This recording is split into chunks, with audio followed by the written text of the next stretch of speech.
আৰু ৰাইজৰ লগত মই আলাপ আলোচনা কৰিম। আজি মই আমবাগান জিলা পৰিষদতো এখন সভা কৰিলোঁ, শিঙিমাৰী জিলা পৰিষদৰ কাৱৈমাৰীতো সভা কৰিলোঁ। ৰাইজক কৃতজ্ঞতা জনালোঁ, ধন্যবাদ জনালোঁ আৰু ৰাইজৰ উন্নয়নৰ বাবে নিৰন্তৰ কাম কৰাৰ প্ৰতিশ্ৰুতি দিলোঁ। মই বিশ্বাস কৰোঁ অনাগত ১.৫ বছৰত আমি চামগুৰি সমষ্টিৰ উন্নয়নৰ বাবে কাম কৰিম। চামগুৰি ৰাইজৰ আশা আকাংক্ষাক বাস্তৱত ৰূপ দিবলৈ আমি প্ৰয়াস আৰু প্ৰচেষ্টা কৰিম। স্যাৰ, এইবাৰ নিৰ্বাচনত চামগুৰিত এবাৰ যি সংখ্যালঘু ধিয়াৰ ভোট দিলে, তাৰ পৰা স্যাৰ বিজেপিৰ প্ৰতি যি সংখ্যালঘু দৃষ্টিভংগী সলনি হৈ দেখা গৈছে। অনাগত সময়ত চামগুৰি ৰূপহী আৰু নগাঁৱৰ যি সমষ্টি, যোৱা লোকসভা নিৰ্বাচনৰ সময়তে আমি এক সংখ্যালঘু সম্প্ৰদায়ৰ আমি বহুখিনি ভোট লাভ কৰিছোঁ। আজি যদি আপোনালোকে দেখা পায় যে নৰেন্দ্ৰ মোদী ডাঙৰীয়াৰ আঁচনিসমূহ সংখ্যাগুৰু সংখ্যালঘু কোনো ভেদ নাই।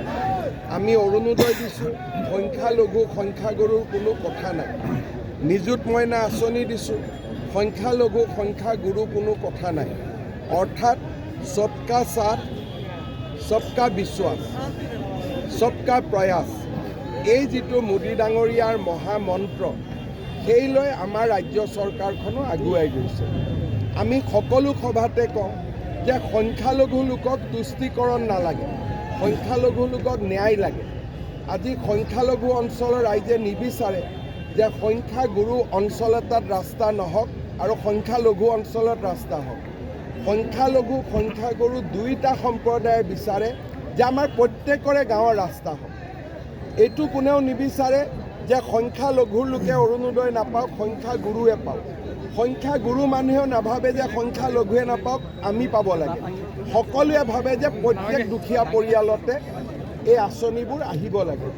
গতিকে যিটো সমানতাৰ মন্ত্ৰ, তুষ্টিকৰণ নহয়, সমানতা, সকলোকে একেধৰণে আগবাঢ়ি লৈ যাওক, দৰিদ্ৰতা নোহোৱা কৰক দেশখনৰ পৰা, অশিক্ষিত মানুহৰ পৰিৱৰ্তে শিক্ষিত চাম গঢ়ি তোলক, গাঁৱত চিকিৎসালয় পাতক, হস্পিটেল পাতক, মহিলা উদ্যমিতা আঁচনি আনক, সকলোকে সামৰি লওক।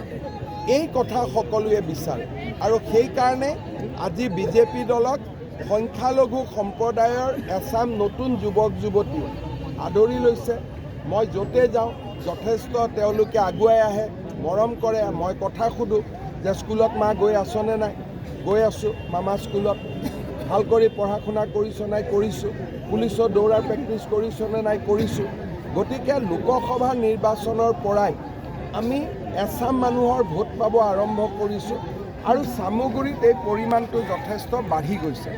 কিন্তু চামগুৰিৰ নিৰ্বাচন মই ভাবোঁ যে বিজেপিৰ জয় যিমান, তাতকৈ ৰকিবুল হুছেইনৰ পৰাজয় তাতকৈ বেছি। আমি কিমান জিকিছোঁ এইটো ডাঙৰ কথা নহয়, ৰাইজে ৰকিবুলক হৰুৱাম এই সংকল্পৰে ৰাইজে ভোট দিছিলে। ৰকিবুল হুছেইনে কি কয় যে মই যদি চাকৰি নিদিলোহেঁতেন এই মানুহকেইজনে চানাচুৰ বিক্ৰী কৰিলেহেঁতেন। মই যদি ওলোটাই কওঁ, আপুনি যদি নুৰুল হুছেইনৰ ল'ৰা নহ'লহেঁতেন, চামগুৰিৰ ৰাইজে নুৰুল হুছেইনক মন্ত্ৰী পতাৰ কাৰণেহে আজি আপুনি ৰকিবুল হুছেইন হ'ল, নহ'লেতো আপুনিও চানাচুৰ বিক্ৰী কৰি থাকিলেহেঁতেন। গতিকে মানুহৰ প্ৰতি যিটো বেয়া ভাৱ, মানুহক অপমান কৰাৰ যিটো প্ৰৱণতা আৰু দৰিদ্ৰ দুখীয়া মানুহক নিজৰ এক প্ৰকাৰ ক'ব গ'লে যেন মোৰ ঘৰত কাম কৰা ল'ৰাহে, তেনেকুৱা যিটো ব্যৱহাৰ আছিল, তাৰ বিৰুদ্ধে এক স্বতঃস্ফূৰ্ত প্ৰতিবাদ কৰি ৰাইজে ৰকিবুল হুছেইনক পৰাজিত কৰিছে। বিজেপি ২৬ত জিকিব লাগিব। এতিয়া ৰকিবুল হাৰিছে, কিন্তু মই ভাবোঁ যে আমি যাতে জিকিব পাৰোঁ অহা নিৰ্বাচনত, তাৰ কাৰণে আমি কাম কৰিম। আৰু ইয়াতে সংখ্যাগুৰু আছে, সংখ্যালঘু আছে, সকলো আছে। সকলোৱে আমাৰ দলক কামৰ বিনিময়ত ভোট দিব, তাক মই বিশ্বাস কৰোঁ। এটাই কথা মই ক'ম যে কোনোবা এটা মানুহক যদি মানুহে হৰুৱাব খোজে, জনগাঁথনি তাত বাধাৰ প্ৰাচীৰ নহয়। যেতিয়া মানুহে এবাৰ সিদ্ধান্ত লৈ লয় যে এই কামটো কৰি মই দেখুৱাম, তাক কোনেও ধৰি ৰাখিব নোৱাৰে।